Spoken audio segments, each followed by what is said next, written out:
The results are in!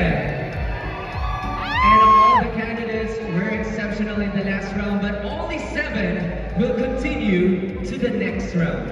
But before we announce our top 7, let's announce first our best informal wear.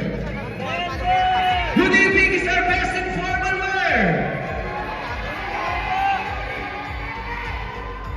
And our best informal wear is Misters of Filipinas! First District, Las Piñas!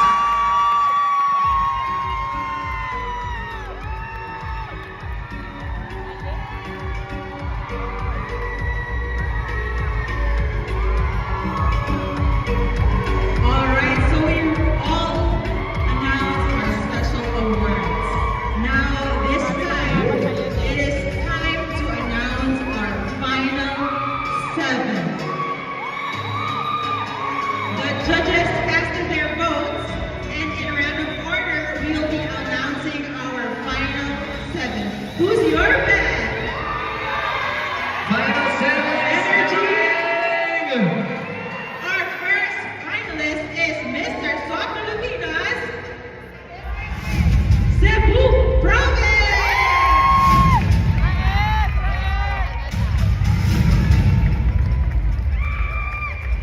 Second finalist is Misters of Filipinas, Muntinlupa City!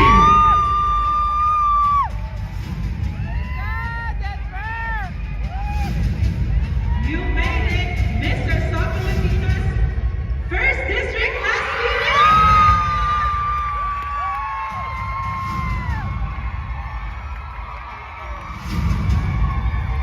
The next spot is for you, Misters of Filipinas, Pampanga!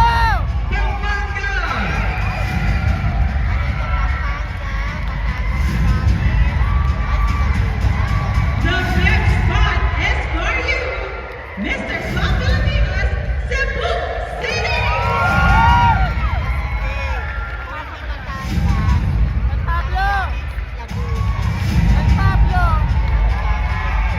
Second to the last spot belongs to you, Misters of Filipinas, Alei City, Pampanga!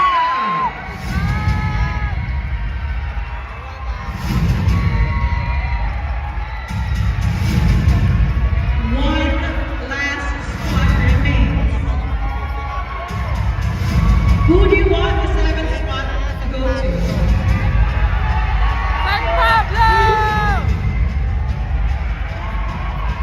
The 7th spot belongs to you, Mr. South Filipinas, Laguna!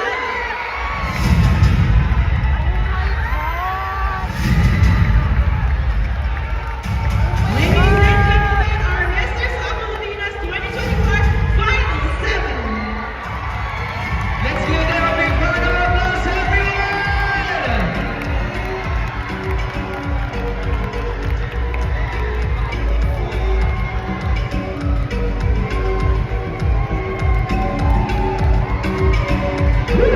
Grabe, Christina. We are now down to the last round of the competition. Are you ready, San Juan City? Alright, I think everyone is ready. We'll now move on to the next round. Our Misters of Filipinas finalists will be facing one more challenge, and that is the nerve-wracking intelligence round. Well, as a tradition of Misters of Filipinas, instead of the usual question and answer portion, we will have the exciting intelligence round. Our top 7 finalists will be given 45 seconds to share their message to the world, and we call it the quotes of the world. Our delegates will be judged through 30% intelligence, and the rest of the 70% will be based on their looks, confidence, stage presence, plus personality scores from day 1 of the competition from Misters of Filipinas organization. As tradition goes, Mr. South Filipinas will be using quotes of the world during the intelligence round. And is not an exception. It's a pageant that advocates for education. Our intelligence round will be based on books. Well, Cristel, speaking of books, because we are already living in a modern era, like fulfilled of most modern technologies, like an era of smartphones, new technologies, and a busy life. Sobrang busy natin ngayon. And sometimes it's hard to find time for reading what we call the physical books. Although we already have the e-books, right? Yes, of course. But tonight, let's go back to the basics and promote reading. So, once you start reading, we all know that you will experience a whole new world, and books enable us to have a glimpse of culture, tradition, arts, history, even geography, health, psychology, and several other subjects and aspects of life. So our top 7 finalists will pick the book cover from our box and a quote from the flash on the screen. Every contestant will be given 45 seconds to share their statement, and after 45 seconds, you will hear this sound. This segment will test their wisdom, composure, and reflections in life, which will help the judges select our winners for tonight. There you go, ladies and gentlemen. Let's now go to the intelligence round.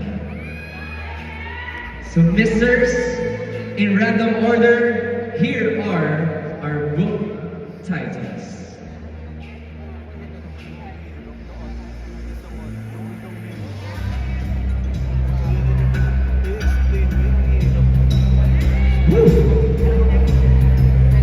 Little Women. The Alchemist. A Farewell to Arms. The Hate You Give. Alice in Wonderland. Harry Potter and the Prisoner of Azkaban. Peter Pan. Alright, so first up is Mr. Filipinas, Cebu Province. Let's begin this intelligence round. Hello, Mr. Filipinas, Cebu Province. How are you? Doing good, thank you for asking. Alright, doing good. Baka gusto mo muna mag-hi sa mga supporters mo.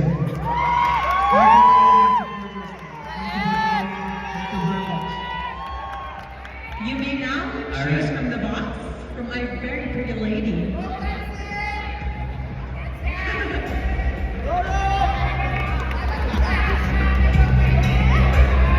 The book you chose is The book you picked is Little Women. Little Women by Louisa May Alcott is first published in 1869. This classic book is about 4 sisters who are struggling to survive in New England during the Civil War. Your quote is,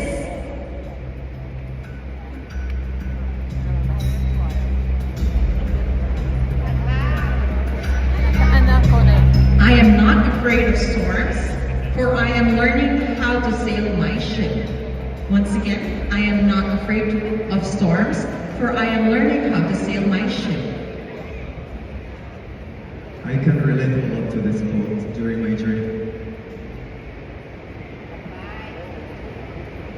During my journey with Mr. Filipinas, I got bashed because of gained weight.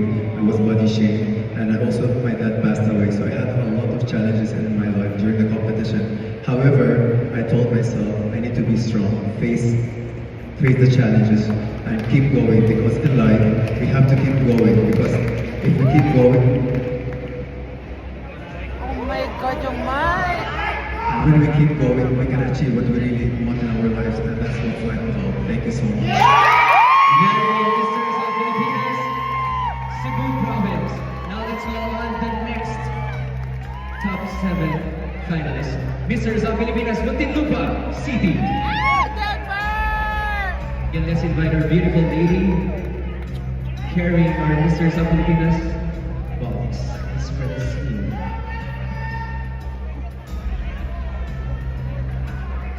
Your book is The Alchemist.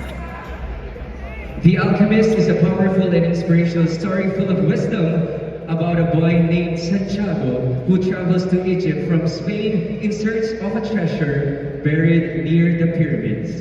And here's your quote. It's the possibility of having a dream come true that makes life interesting. Again, the quote goes like this. It's the possibility of having a dream come true that makes life interesting. Thank you. I believe no matter what obstacle we face in life, you have to stood up and move forward towards your dreams.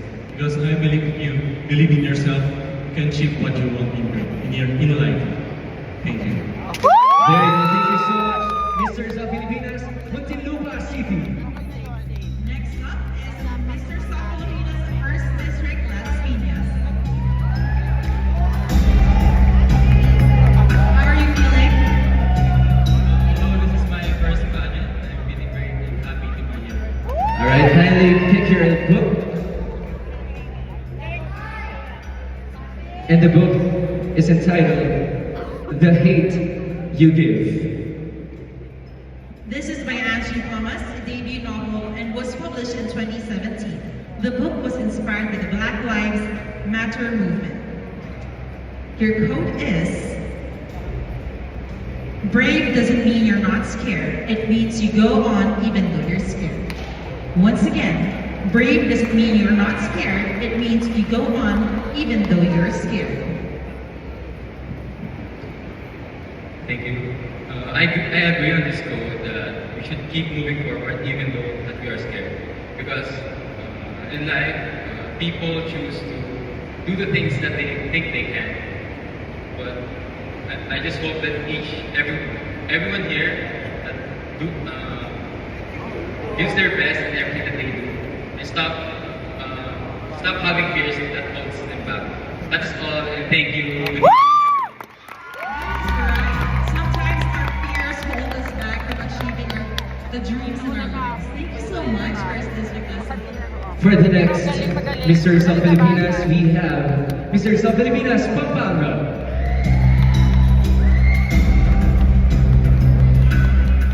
You may now choose from the box from our very rich and beautiful lady.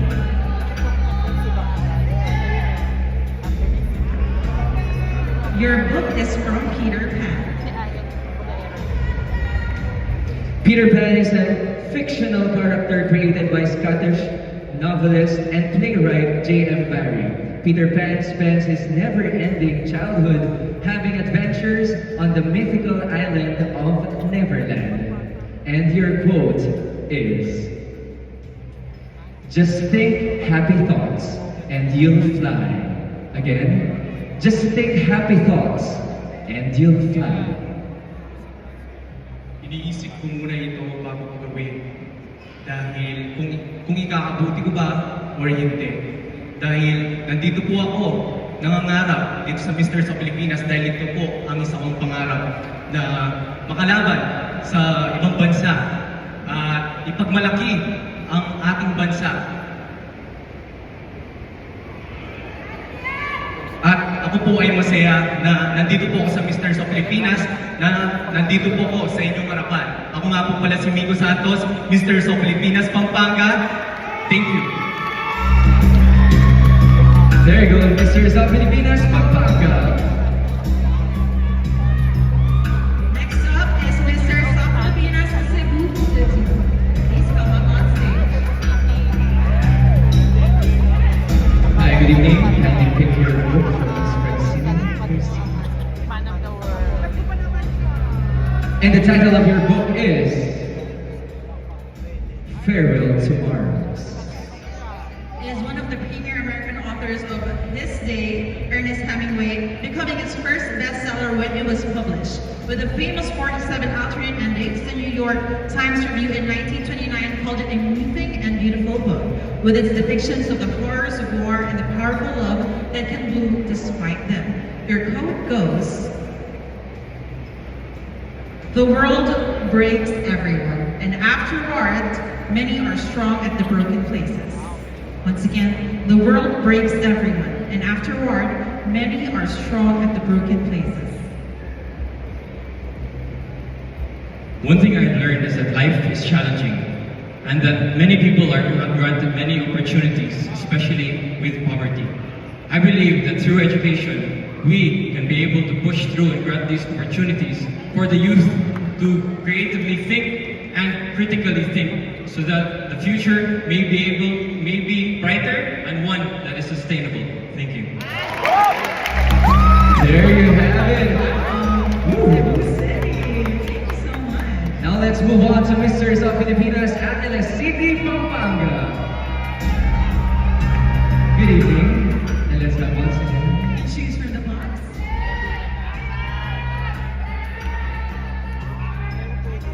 Harry Potter and the Prisoner of Azkaban. Harry Potter and the Prisoner of Azkaban is the third installment novel in the Harry Potter series written by J.K. Rowling.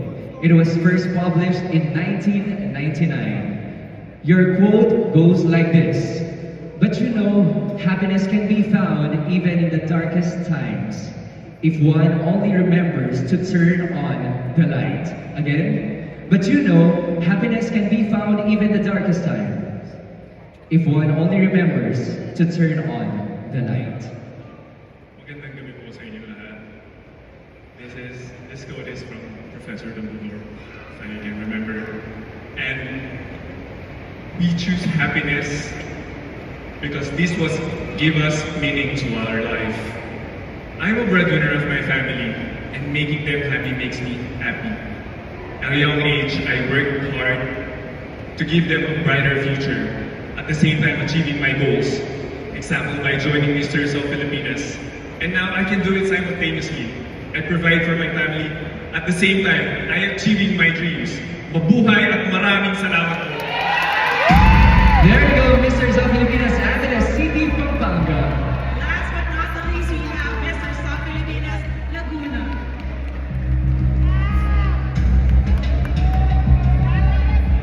Kindly pick the next vote. And this is Alice in Wonderland. By Lewis Carroll. Alice in Wonderland is widely beloved children's book by Lewis Carroll, published in 1865. With its fantastical tales and riddles, it became one of the most popular works of English language fiction. Your quote goes: "It's no use going back to yesterday because I was a different person then."